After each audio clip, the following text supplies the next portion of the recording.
بسم اللہ الرحمن الرحیم۔ میں ہوں آپ کا میزبان مفتی ثاقب علی۔ آج کا جو ہمارا سیشن ہے وہ ایک علیحدہ ہی پلے لسٹ ہوگی جو غزوات کے نام پہ، کتاب المغازی کے نام پہ ہم شروع کرنے جا رہے ہیں اپنے حاضرین کے لیے، جس میں آپ صلی اللہ علیہ وسلم کے غزوات اور اس سے منسلک جو باقی باتیں ہیں ان کا تذکرہ کیا جائے گا۔ آج کے سیشن میں ہم سب سے پہلے تاریخ کے حوالے سے مختصراً کہ تاریخ کس کو بولتے ہیں، دوسرے نمبر پہ ہم بات کریں گے کتاب المغازی اس کے متعلق، اور تیسرے نمبر پہ پھر ہم انشاءاللہ اس پہ گفتگو کریں گے کہ غزوات کتنے تھے اور سرایا کتنے تھے، اور چوتھے نمبر پہ پھر ہم مختصراً جو اسلام کے ابتدائی غزوات ہوئے ہیں ان میں سے 3-4 کا تذکرہ وہ آپ کے سامنے پیش کریں گے۔ تو سب سے پہلے میں اپنے حاضرین کو بتاتا چلوں کہ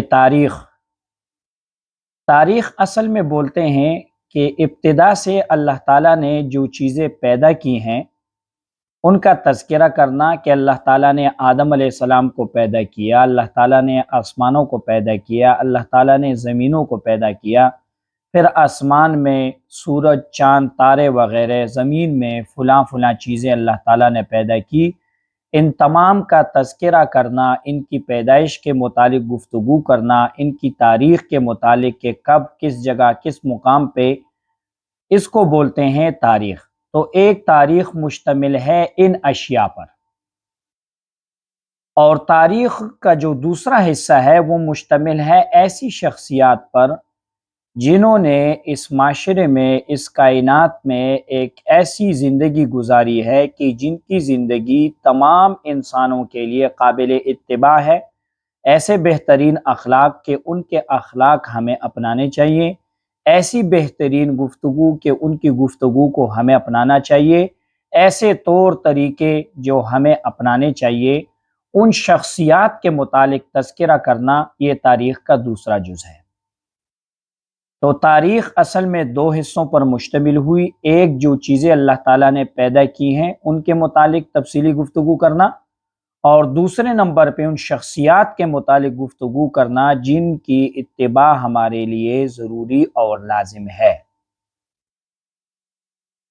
آج جو ہم سلسلہ شروع کرنے جا رہے ہیں کتاب المغازی، تو مغازی اس کے متعلق میں پہلے عرض کرتا چلوں، یہ مغازی جمع ہے مغزا کی، غزا یغزو غزون و معزن، اس کی جمع ہے۔ مغازی اصل میں آپ صلی اللہ علیہ وسلم کے جو غزوات ہیں عربی کتابوں میں انہیں منسوب کیا جاتا ہے مغازی کے نام پر، جس طرح بخاری شریف میں امام بخاری رحمۃ اللہ علیہ نے لکھا ہے کتاب المغازی، تو یہاں سے وہ آپ صلی اللہ علیہ وسلم کے غزوات اور تاریخ کا جو دوسرا حصہ ہے اس کو شروع کرنے جا رہے ہیں، یہاں سے وہ تفصیلاً آپ صلی اللہ علیہ وسلم کے غزوات کو شروع کریں گے۔ تو دوسرے نمبر پہ ہم نے بات کی تھی کتاب المغازی کے متعلق، میں نے مختصر آپ کو سمجھا دیا۔ تھوڑی سی اس کی اہمیت کے متعلق حاضرین کو بتاتا چلوں کہ غزوات کتنے اہم ہیں۔ علی ابن حسین ابن علی جو زین العابدین کے نام سے مشہور ہیں، علی رضی اللہ تعالیٰ عنہ کے پوتے ہیں، وہ خود فرماتے ہیں کہ ہم کتاب المغازی یعنی آپ صلی اللہ علیہ وسلم کے غزوات اور سیرت کے متعلق وہ فرماتے ہیں کہ ہم جب بچپن میں جس طرح ہمیں اپنے والدین وغیرہ چھوٹی چھوٹی صورتیں یاد کرواتے تھے، تو ایسے ہی آپ صلی اللہ علیہ وسلم کے غزوات ہم چھوٹے بچوں کو باقاعدگی سے یاد کرواتے تھے، حفظ کرواتے تھے، ان کے تذکرے کرواتے تھے تاکہ وہ ہمیں یاد ہو جائیں۔ تو دیکھیے آپ صلی اللہ علیہ وسلم کے غزوات کتنے اہم ہوئے، چھوٹے بچوں کو جو صورتیں سکھائی جاتی تھی، اسی طرح وہ فرماتے ہیں زین العابدین صاحب کہ ہمیں آپ صلی اللہ علیہ وسلم کے غزوات اسی طرح یاد کرائے جاتے تھے، ان کا تذکرہ اسی طرح کرایا جاتا تھا، اس کی اہمیت ہمارے نزدیک اتنی زیادہ تھی۔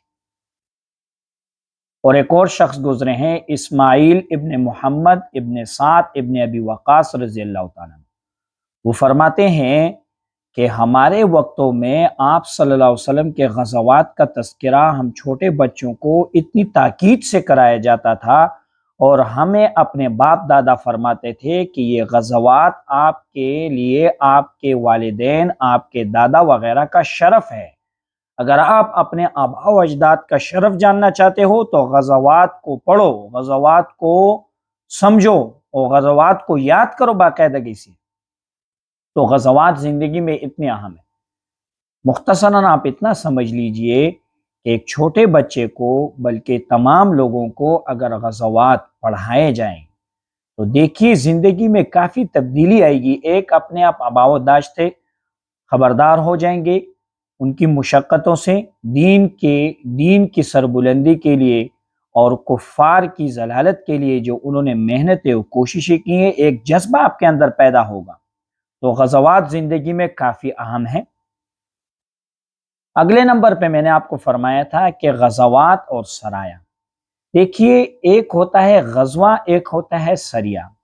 غزوہ اس کو بولتے ہیں کہ جس میں آپ صلی اللہ علیہ وسلم بے نفس نفیس خود شریک ہوئے ہیں۔ آپ صلی اللہ علیہ وسلم خود سرپرستی کے حیثیت سے صحابہ کرام کی ایک جماعت لے کر گئے، کفار پہ حملہ کیا، تو اس جنگ کو ہم بولتے ہیں غزوہ، اس کی جمع غزوات۔ اور جس جنگ میں آپ صلی اللہ علیہ وسلم بے نفس نفیس شریک نہیں ہوئے بلکہ آپ نے صحابہ کرام کو بھیجا ہے جنگ کرنے کے لیے کفار کے ساتھ، تو اس کو ہم بولتے ہیں سریہ، جمع اس کی ہے سرایہ۔ تاریخ کی کتابوں میں غزوات کی جو تعداد ہے وہ 27 ہے اور سرایہ کی جو تعداد ہے وہ 47 ہے۔ اگلے نمبر پہ ہم اس پہ گفتگو کریں گے کہ اسلام کے ابتدائی غزوات کون کون سے تھے۔ تو اسلام کا ابتدائی غزوہ، ایک غزوہ جو کتابوں میں لکھا ہے ابوا اور ودان، دونوں نام اس کے آئے ہیں، ابوا اور ودان۔ یہ اسلام کا سب سے پہلے غزوہ تھا۔ اسلام کا جو یہ سب سے پہلے غزوہ ہے اس کا نام ہے ابوا یا ودان۔ ابوا اور ودان دونوں قریبی جگہ ہیں مدینہ منورہ سے۔